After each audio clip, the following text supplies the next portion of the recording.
आपण मैंने देखिकी जानीपे यहाँ हूँ केक। यहाँ को मार्केट रू आनी घरे ही बनई पूरा मार्केट पर स्पंजी टेस्टी आ पाटे देला माने मिल यहाँ हूँ सुजी केक। ताले चलतु देखा मुझे केक बनाऊँगी। नमस्कार, इप्सिता किचन ने आपण समस्त को अनेक अनेक स्वागत जनाऊँगी।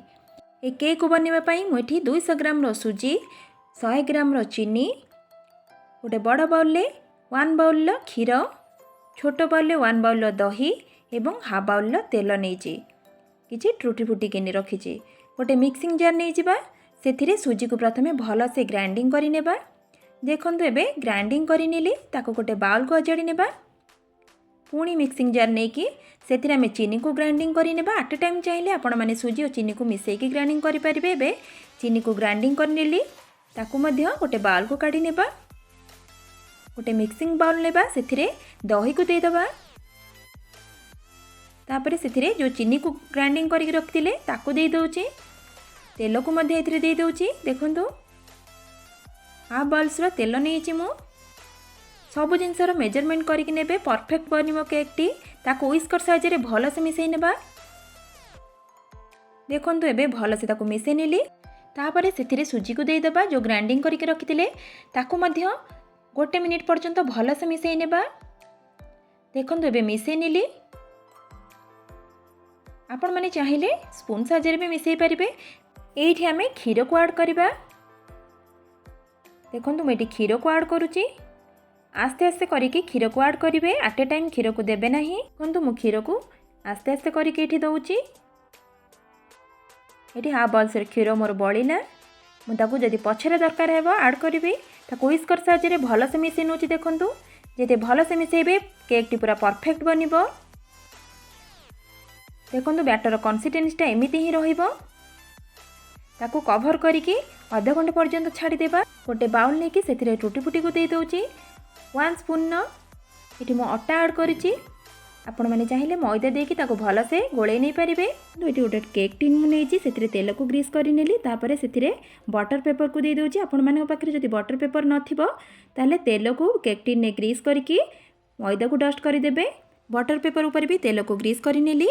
तापर से बैटर रे आमे 1 spoon baking powder, half spoon baking soda बा खाइबा सोडा जोटा कहती, 1 स्पून वैनिला एसेंस, टूटी फुटी को जो अटारे आमे गोले की रखिले ताको सेथिरे दे दबा।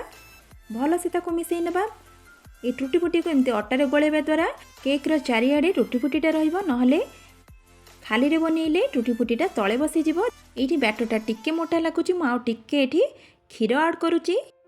देखो एबे क्षीर को ऐड कली। मुझे 1 ରୁ 2 स्पून क्षीर ऐड करी ताको भल से गोले नेली। एबे केक टिन ने किछि आमे टूटी फुटी को तले दे दबा टिके सुंदर देखा जिबा पई। आपण माने चाहिए आपको स्किप मध्य करि परिबे। केवल ऊपर देकी बनी परिबे केक टी को। एबे आमे बैटर को सेथिरे दे दबा।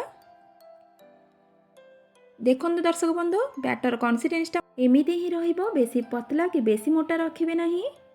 ताको टिके टैप करि नेबा। एमती करबा द्वारा बैटरटा सबुआडे स्प्रेड हो जिवो। एबे टूटी फुटी को मुठी गार्निशिंग करि नउची टिके सुंदर देखा जिबा पई। आपण माने चाहिए एठी ड्राई फ्रूट्स मध्ये देई परिबे। एबे रेडी हे गला। गैस रे करी बसई कि मु सेथिरे स्टैंड को रखी दउची।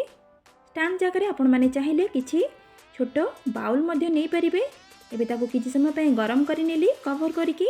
एबे कवर खोलिकी से केक टिन टी को स्टैंड ऊपर रखी दउची। देखंतु टिके केयरफुली रखिबे। तापरे हम ताको कवर कर देबा। लो टू मीडियम फ्लेम रे आकू स्टीम होबा पई देबा। गोटे घंटा परे मु कवर खोलिली। देखंतु गोटे नाइफ को इंसर्ट करके देखिबा परफेक्ट हेछि ना नहीं केक टी। देखंतु एबे गोटे नाइफ को इंसर्ट करी देखौची। नाइफ रे बिल्कुल किछि भी लागु नहीं। एबे गैस रो फ्लेम को ऑफ करके आमे ताको ठंडा बा पई देबा। ठंडा हो साला परे गोटे प्लेट रे ताको तळ को रखिकी टैप करि नेबा। देखंतु एमती टैप करि नेबे। ठंडा करिकी केक टी को टैप करिवे परफेक्ट भाबे बाहरी जिवो। देखंतु एबे केते सुंदर भाबे रे केक टी बाहरी गला। आमे एबे सेथिरु बटर पेपर टी को काढी नेबा। पूरा इजीली बटर पेपर टी बाहरी जिवो।